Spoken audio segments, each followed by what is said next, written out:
Hello friends, मैं कंचन आपका अपने चैनल पे बहुत बहुत स्वागत करती हूँ। और आज से हम स्टार्ट कर रहे हैं इतिहास के उन महत्वपूर्ण प्रश्नों की श्रृंखला जो विभिन्न प्रकार के वनडे एग्जाम्स में पूछे गए हैं या पूछे जाने की पूरी संभावना है।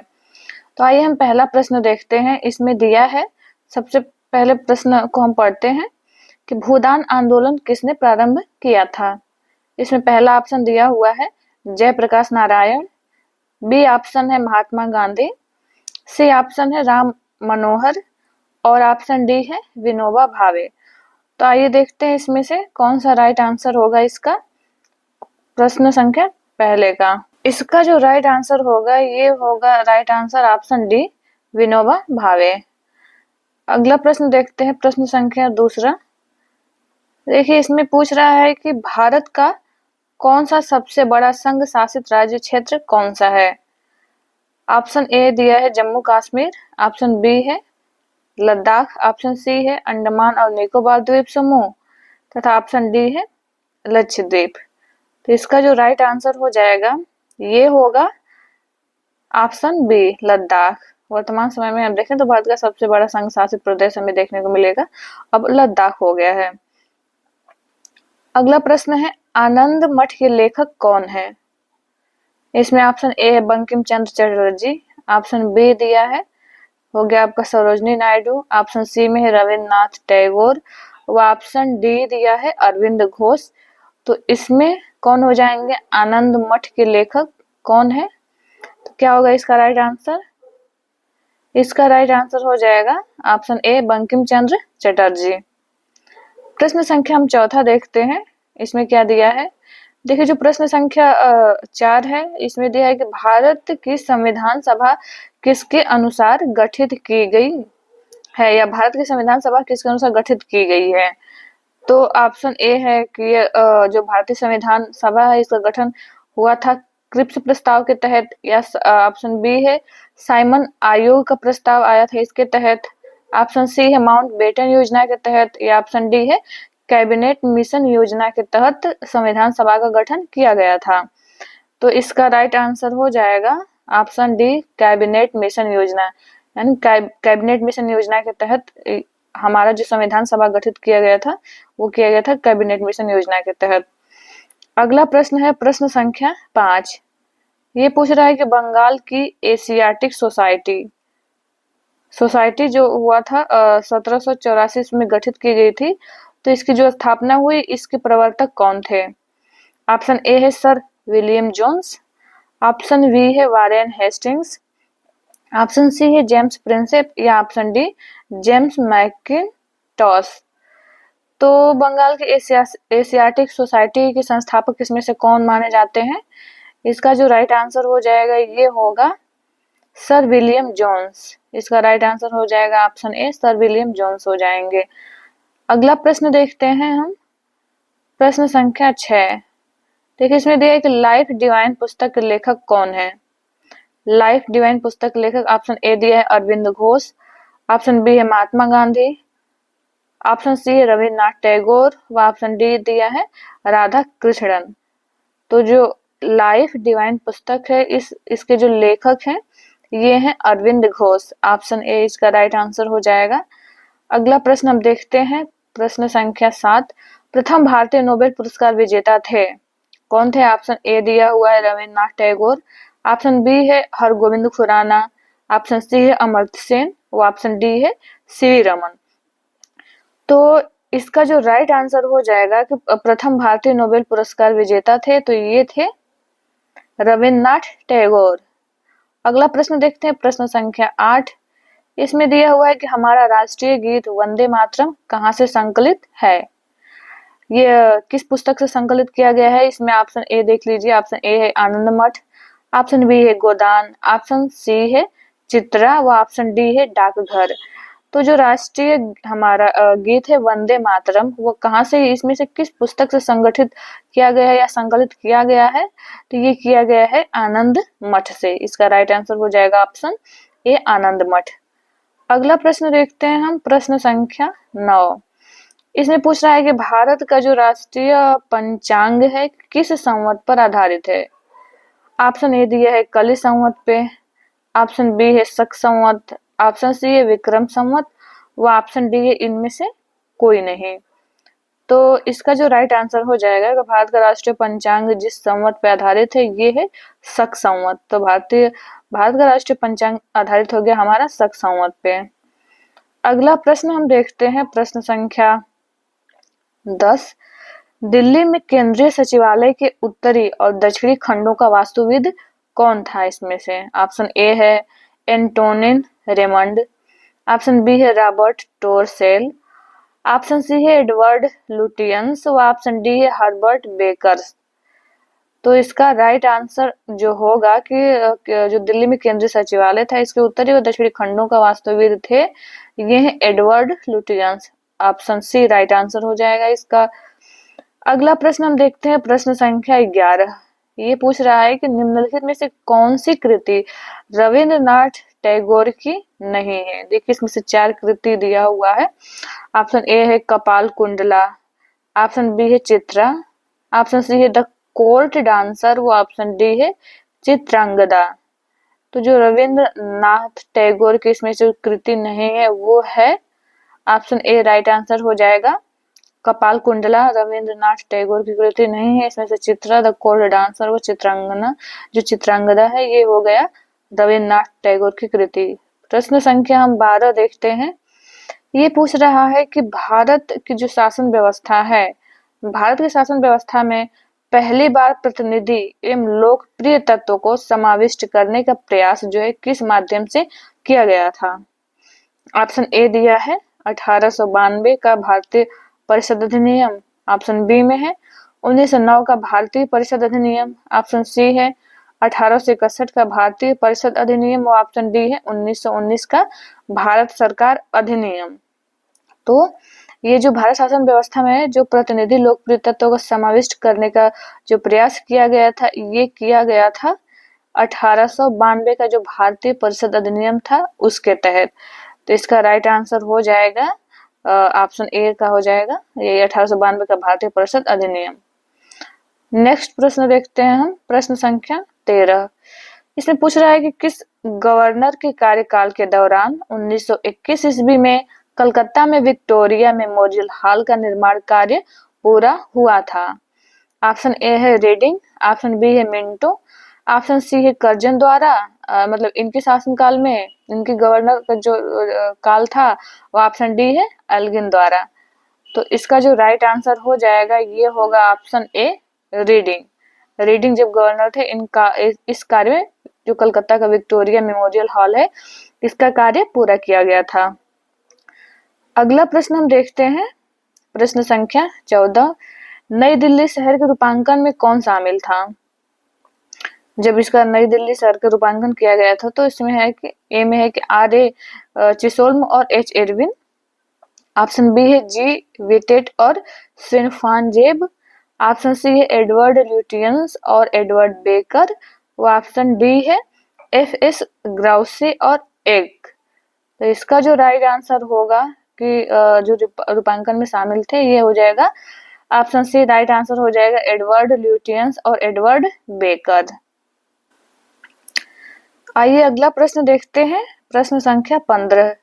इसमें पूछ रहा है कि किसने 1898 ईस्वी में बनारस में सेंट्रल हिंदू कॉलेज स्थापित किया था जो बाद में बनारस हिंदू विश्वविद्यालय का केंद्र बन गया? देखिए ऑप्शन ए में दिया है लॉर्ड डफरिन, ऑप्शन बी है कि मदन मोहन मालवीय, ऑप्शन सी है कि एनी बेसेंट और ऑप्शन डी है ईश्वर चंद्र विद्यासागर।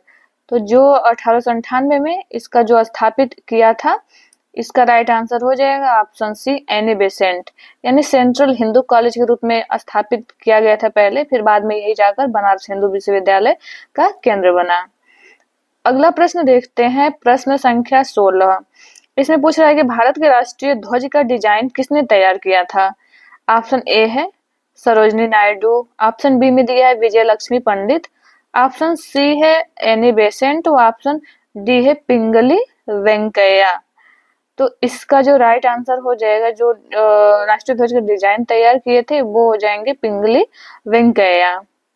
अगला प्रश्न देखते हैं, प्रश्न संख्या 17। देवदास उपन्यास के रचनाकार हैं ऑप्शन ए दिया है शरत चंद्र चट्टोपाध्याय, ऑप्शन बी है मैथिली शरण गुप्त, ऑप्शन सी है फणीश्वर नाथ रेणु, ऑप्शन डी है प्रेमचंद्र। तो जो देवदास उपन्यास के रचनाकार हैं वो हैं शरत चंद्र चट्टोपाध्याय। इसका राइट आंसर हो जाएगा ऑप्शन ए। अगला प्रश्न देखते हैं। प्रश्न संख्या 18 है कि चित्रा उपन्यास किसके द्वारा लिखा गया है। ऑप्शन ए है बंकिम चंद्र चटर्जी द्वारा, ऑप्शन बी है रविंद्रनाथ टैगोर द्वारा, ऑप्शन सी है शरत चंद्र चटर्जी या ऑप्शन डी ताराशंकर बंदोपाध्याय। तो इसका जो राइट आंसर हो जाएगा ये होगा ऑप्शन बी रविंद्रनाथ टैगोर द्वारा। जो चित्रा उपन्यास है इसके लेखक हैं रविंद्रनाथ टैगोर। प्रश्न संख्या 19 देखते हैं। इसमें पूछ रहा है कि प्रेम पचीसी के रचनाकार हैं। ऑप्शन ए है फणीश्वरनाथ रेणु, ऑप्शन बी है जयशंकर प्रसाद, ऑप्शन सी है प्रेमचंद व ऑप्शन डी है महादेवी वर्मा। तो जो प्रेम पचीसी है इसके रचनाकार हैं ऑप्शन सी हो जाएगा प्रेमचंद। जो ये मुख्य पुस्तकों की श्रृंखला है, पुस्तकों के नाम भी बहुत सारे पूछे जाते हैं। महत्वपूर्ण ये लेखक और इनके जो रचनाएं हैं इनसे संबंधित प्रश्न बहुत पूछे जाते हैं। अगला प्रश्न देखते हैं। प्रश्न संख्या 20 है कि विश्व इतिहास की झलक ग्लिम्पसेस ऑफ वर्ल्ड हिस्ट्री के रचयिता हैं। ऑप्शन ए है इसमें Mahatma Gandhi, option B option दिया है जवाहरलाल नेहरू, ऑप्शन सी है लियो टॉल्स्टॉय, ऑप्शन डी है इनमें से कोई नहीं। तो इसका जो राइट आंसर हो जाएगा ये हो जाएगा ऑप्शन बी जवाहरलाल नेहरू, जो ग्लिम्पसेस ऑफ वर्ल्ड हिस्ट्री है इसके लेखक हैं। अगला प्रश्न देखते हैं। प्रश्न संख्या 21 इसमें दे रहा है कि 27 दिसंबर 1911 में पहली बार जनगण मन कहीं पर गाई गई। तो वो कहाँ पे गाई गई थी सबसे पहले? जनगण मन या कहें कि सबसे पहले हमारा जो राष्ट्रीय गान है कहाँ पे गाया गया था, किस स्थान पे? तो ऑप्शन देख लेते हैं। ऑप्शन ए है लखनऊ, ऑप्शन बी है मुंबई, ऑप्शन सी है साबरमती व ऑप्शन डी है कोलकाता। तो सबसे पहले जहाँ पे गाया गया था जनगण मन, ये गाया गया था कोलकाता में। सबसे पहले हमारा राष्ट्रगान वहां पे गाया गया था। प्रश्न संख्या 22 देखते हैं। भारत में पहला समाचार पत्र किसने शुरू किया था? ऑप्शन ए है सैयद अहमद खान, ऑप्शन बी है रविंद्रनाथ टैगोर, ऑप्शन सी है दादा भाई नौरोजी द्वारा, ऑप्शन डी है जेम्स हिक्के द्वारा। यहाँ पे हो जाएगा रविंद्रनाथ टैगोर। तो पहला समाचार पत्र किसने शुरू किया? तो ये किया गया था, ऑप्शन इसका डी राइट आंसर हो जाएगा, जेम्स हिक्की द्वारा पहला समाचार पत्र। प्रश्न संख्या 23 देखते हैं। इसमें पूछ रहा है द व्हील्स ऑफ हिस्ट्री नामक पुस्तक के लेखक कौन थे? ऑप्शन ए है राम मनोहर लोहिया, ऑप्शन बी है मोहम्मद अली जिन्ना, ऑप्शन सी है मंसूर आलम व ऑप्शन डी है राजेंद्र प्रसाद। तो द व्हील्स ऑफ हिस्ट्री के जो लेखक है, प्रमुख लेखक राम मनोहर लोहिया द्वारा ये पुस्तक लिखा गया था। अगला प्रश्न देखते हैं हम। प्रश्न संख्या 24 पूछ रहा है कि पोस्ट ऑफिस के लेखक कौन हैं? ऑप्शन ए में दिया है मुल्क राज आनंद, ऑप्शन बी में दिया है रविंद्रनाथ टैगोर, ऑप्शन सी है विष्णु शर्मा व ऑप्शन डी है शरत चंद्र चटर्जी। तो पोस्ट ऑफिस के जो लेखक हैं ये हैं रविंद्रनाथ टैगोर। अगला प्रश्न देखते हैं। इसमें दे रहा है कि निम्न में से किसे इस्पात का चौखटा स्टील फ्रेम की संज्ञा दी गई? ऑप्शन ए है स्वराज पार्टी को, ऑप्शन बी है भारतीय राष्ट्रीय कांग्रेस, ऑप्शन सी है भारतीय नागरिक सेवा ICS को या ऑप्शन डी इनमें से कोई नहीं। तो देखिए इस्पात का चौखटा किसे कहा गया है? इसमें से कहा गया है भारतीय नागरिक सेवा यानी ICS को स्टील फ्रेम कहा गया था। अगला प्रश्न देखते हैं। प्रश्न संख्या 26 इसमें दिया है गोदान किसकी रचना है? तो गोदान किसकी रचना है? ऑप्शन ए में दिया है रविंद्रनाथ टैगोर की, ऑप्शन बी है प्रेमचंद्र की, मुंशी प्रेमचंद की, या ऑप्शन सी है धर्मवीर भारती व ऑप्शन डी है सूर्यकांत त्रिपाठी निराला। तो जो गोदान है, गोदान के इसमें से लेखक हो जाएंगे मुंशी प्रेमचंद। प्रश्न संख्या 26 हम देखते हैं। इसमें पूछ रहा है कि 27 भारत भारती के रचनाकार हैं। ऑप्शन ए है रामधारी सिंह दिनकर, ऑप्शन बी दिया हुआ है आप महादेवी वर्मा। ऑप्शन सी है सूर्यकांत त्रिपाठी निराला। और ऑप्शन डी है मैथिली शरण गुप्त। तो भारत भारती के जो रचनाकार हैं ये हैं, इसका राइट आंसर हो जाएगा ऑप्शन डी। तो देखिए इसका जो राइट आंसर हो जाएगा ऑप्शन डी हो जाएगा, मैथिली शरण गुप्त भारत भारती के रचनाकार। अगला प्रश्न देखते हैं, प्रश्न संख्या 28 दिया हुआ है। इसमें पूछ रहा है कि सैडलर आयोग का संबंध किससे था। इसमें से किससे सैडलर आयोग का संबंध था। ऑप्शन ए में दे रहा है कि राजस्व प्रशासन से संबंध था सैडलर आयोग, या इससे संबंधित कार्य करने के लिए वो आया था, इसमें सुधार करने के लिए, या फिर न्याय से संबंधित था। ऑप्शन सी ये पुलिस प्रशासन से संबंधित था, या ऑप्शन डी में दिया है कि शिक्षा से संबंधित था। तो जो सैडलर आयोग का गठन किया गया था ये संबंधित था, ऑप्शन डी इसका राइट आंसर हो जाएगा, ये शिक्षा से संबंधित था सैडलर आयोग। हम अगला प्रश्न देखते हैं, प्रश्न संख्या 29 देख देते हैं। इसमें देखते हैं, इसमें दिया है कि ब्रिटिश ने भारत में प्रांतीय स्वायत्तता कब से लागू कर दिया, यानी तो इसमें देखते हैं हम, ऑप्शन ए में दिया है कि Indian Council Act 1892। Option B में है भारत सरकार अधिनियम 1935, या ऑप्शन सी है मार्ले मिंटो रिफॉर्म्स एक्ट 1909। वो ऑप्शन डी दिया हुआ है कि मॉन्टेग्यू चेम्सफोर्ड रिफॉर्म्स एक्ट 1919। तो जो प्रांतीय स्वायत्तता या प्रोविंशियल ऑटोनॉमी कब से लागू कर दिया गया था, तो ये किया गया था, इसका जो राइट आंसर हो जाएगा ये होगा ऑप्शन बी, भारत सरकार अधिनियम 1935 के तहत हम कहेंगे प्रोविंशियल ऑटोनॉमी लागू किया गया था। प्रश्न संख्या 30 देखते हैं। इसमें पूछ रहा है कि खिलाफत आंदोलन प्रारंभ किया गया था, किनके द्वारा इसमें से खिलाफत आंदोलन प्रारंभ किया गया था। ऑप्शन ए है अबुल कलाम आजाद। ऑप्शन बी दिया है फखरुद्दीन अली अहमद। ऑप्शन सी है मोहम्मद अली जिन्ना। ऑप्शन डी है अली बंधुओं ने। तो खिलाफत आंदोलन का जो आरंभ हुआ था ये किया गया था किनके प्रयास से, ऑप्शन डी इसका राइट आंसर हो जाएगा, अली बंधुओं ने खिलाफत आंदोलन प्रारंभ किया था। अगला प्रश्न देखते हैं हम, प्रश्न संख्या 31 है कि भारत में सिविल सेवाओं का सूत्रपात किसने किया था। सबसे पहले सिविल सेवाओं किनके प्रयासों से भारत में प्रारंभ की गई थी। ऑप्शन ए में दिया है लॉर्ड वेलेस्ली। ऑप्शन बी है कि लॉर्ड डलहौजी। ऑप्शन सी है लॉर्ड कर्जन। और ऑप्शन डी है लॉर्ड कॉर्नवालिस। तो भारत में जो सिविल सेवाओं का प्रारंभ किया गया था ये प्रारंभ किया गया था लॉर्ड कॉर्नवालिस के प्रयास से। तो इसका राइट आंसर हो जाएगा ऑप्शन डी। अगला प्रश्न देखते हैं हम, प्रश्न संख्या 32 में दिया है कि अमृत बाजार पत्रिका की स्थापना किसके द्वारा की गई थी। ऑप्शन ए है कि हरिश्चंद्र मुखर्जी द्वारा। ऑप्शन बी है एस.एन. बनर्जी द्वारा। ऑप्शन सी है शिशिर कुमार घोष। व ऑप्शन डी है गिरीश चंद्र घोष। तो अमृत बाजार पत्रिका की जो स्थापना की गई थी इसका राइट आंसर हो जाएगा, ये किया गया था शिशिर कुमार घोष द्वारा।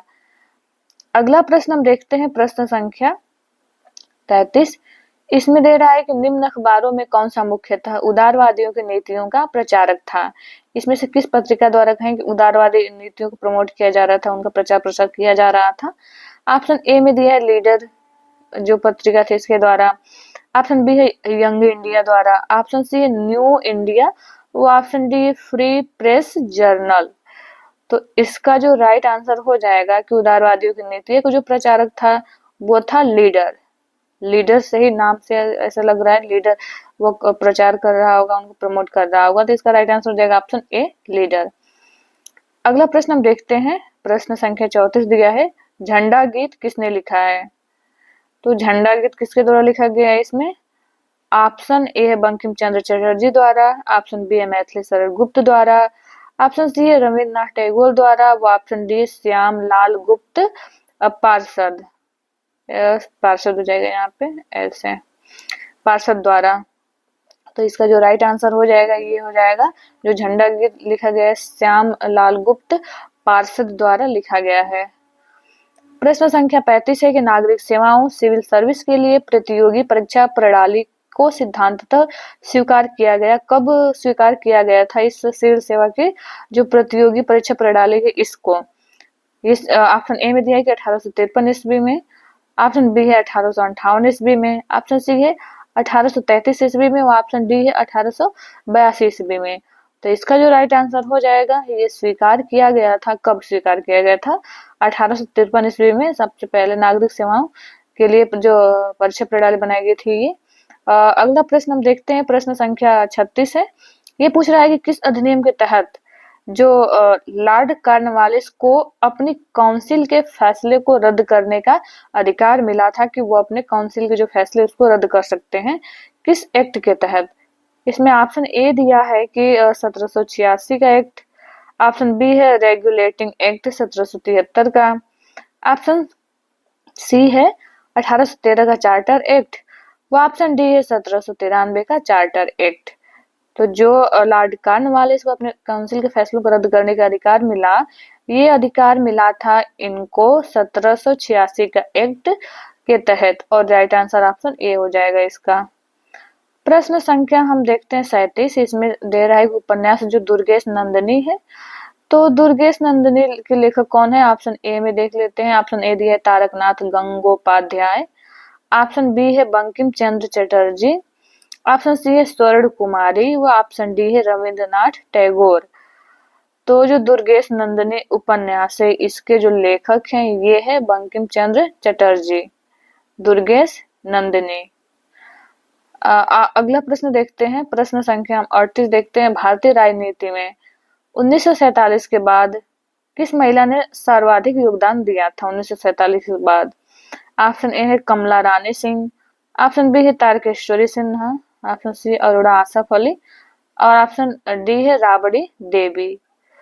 तो 1947 के बाद जिनका योगदान हमें देखने को मिलता है भारतीय राजनीति में, इनका प्रमुख नाम है अरोड़ा आसफ अली। राइट आंसर हो जाएगा ऑप्शन सी। अगला प्रश्न देखते हैं, प्रश्न संख्या 39 है। इसमें पूछ रहा है कि वंदे मातरम गीत लिखा था, किन्होंने लिखा था? ऑप्शन ए दिया हुआ है इसमें कि नव गोपाल मित्रा ने, ऑप्शन बी है बंकिम चंद्र चटर्जी, ऑप्शन सी है गिरीश चंद्र घोष ने, व ऑप्शन डी रविंद्र नाथ टैगोर ने। तो वंदे मातरम गीत लिखा था, ये तो सभी को पता होगा कि इसका राइट आंसर क्या होगा। इसका राइट आंसर हो जाएगा ऑप्शन बी बंकिम चंद्र चटर्जी द्वारा। और अगला प्रश्न देखते हैं, प्रश्न संख्या 40। किस वर्ष उड़ीसा बिहार से पृथक हुआ? तो आइए देखते हैं, इसमें ऑप्शन देख लेते हैं पहले कि किस वर्ष उड़ीसा बिहार से पृथक हुआ था। ऑप्शन ए है 1936 ईस्वी में, ऑप्शन बी है 1933 ईस्वी में, ऑप्शन सी है 1930 ईस्वी में, व ऑप्शन डी दिया है 1937 ईस्वी में। तो इसका जो राइट आंसर हो जाएगा, इसका राइट आंसर होगा ऑप्शन ए 1936 ईस्वी में उड़ीसा जो था बिहार से पृथक हुआ था। फिर बाद में इससे क्या होता है, फिर बिहार से झारखंड पृथक होता है, ऐसे फिर इनका बंटवारा होता है। तो ये आज का अंतिम प्रश्न है। ये इस प्रश्नों की श्रृंखला में हम देखेंगे 40 प्रश्नों का एक एक क्लास रहेगा। तो फिर मिलते हैं नेक्स्ट वीडियो में। आपसे हम्बल रिक्वेस्ट है कि इस चैनल को सब्सक्राइब कर लें, वो अपने दोस्तों को भी शेयर करें। ये वीडियो देखने के लिए आप लोगों का बहुत बहुत धन्यवाद।